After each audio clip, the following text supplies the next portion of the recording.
this opportunity to introduce Rahul Mehta of Silver Emporium, one of the largest silver manufacturers in silverware and silver jewellery. How do you perceive Indian silver jewellery and silverware industry? There are two ways to look at it. From the size of the market. Okay. India is one of the largest consumption market for silver jewelry and articles in the world. In terms of the second question is in terms of the export markets, the market's really good. I think so. We did a $3 billion export last year. The market is growing. What needs to be done? I think so. The biggest challenge in terms of is how do you actually have a consistent quality supply across India?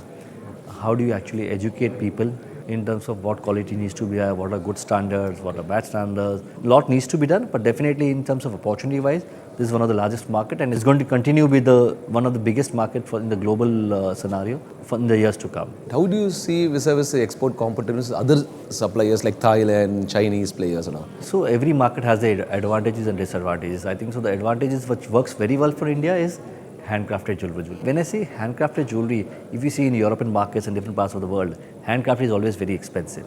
In India, we have a price advantage because we have enough availability of these kind of craftsmen in different centers of the India. So we have a price advantage in terms of the cost of making it. A lot of incentives being coming, Make in India, PLI. On the other side, you have higher input costs. So how do you see this parity coming up? See, when you say because your cost competitiveness gets decreased in the global market. When you say cost competitiveness from the global perspective, you see, I think so the actual duty which is charged for the silver import, which is roughly about 15 point something %, and the amount of reimbursement which we get, there's definitely a large gap in that. So if that needs to be reduced, I feel definitely we will be at par with other global players in the market. In India, like in gold, a lot of banks offer duty-free gold full to export for silver, which is not available. I think the proper representation needs to be done by Gem & Jewellery Export Promotion Council. How silver, duty-free silver is available for exports in the local markets. You have structured product for gold, no? Yeah, but silver is not there. You have lending, gold lending is there, metal lending is there, but unfortunately there's definitely some reason why it has not been there because I think so the market. What do you attribute for this reason? The reason is I think so lost a lot of the banks and all. They say holding silver for the export markets, the market is not that big enough for them to, the holding cost is too high. So for that, I think so the government agencies like MMTC and all, they can play an important role because if you want to promote an industry, you need to have basics and right. I think so this is the basic is duty-free silver needs to be available as and when required. The working conditions of the karigars and a lot of emphasis being given on the safety and health and environment of the karigar working conditions. Because we have seen in gold, because a lot of agencies are working on betterment of the structuring the industry. How about silver industry, sir? I would say time and again it will come down to we don't have a national silver promotion agencies and education agencies which will work specifically for the silver industry. Definitely the quality of working standards are lower, but the Gem & Jewellery Export Promotion Council, they can set up CFC centers across important manufacturing hubs across India like Jaipur, Agra, Kolhapur, Kolkata, which are specifically meant for silver jewelry and silver artifacts. If that is done, I think the majority of the problem. So any process going is initiated with the government? Currently, I don't see this is going on, but definitely over a period of time it will happen with proper representation. This is something which needs to be done. How you see a recycling aspect as a major source of silver, like so gold? If you say consumption-wise, we imported about 9,000 tons of silver last year. 700 tons were produced by Hindustan Zinc. So there's roughly about less than 10%, about 8% which is there produced in India. But the market size is not 9,000 tons, it's much larger. What is happening is there's a lot of recycling which is happening within the country. So those silver come back to the market. Do you have any standards for the silver refiners, like how the LBMA sets for gold refiners? So all the silver refiners should be accredited by any agencies or... It will happen. See, market is still, I think so, it's still at a stage where it is grow over a period of time. See, whenever the market is just it started showing the signs of exponential growth. Once it starts going, people will come in. There will be a lot of players will be coming in. Definitely, silver refinery is already there in India. But you will see more and more people coming in as and when market grows. The base of the market needs to grow bigger.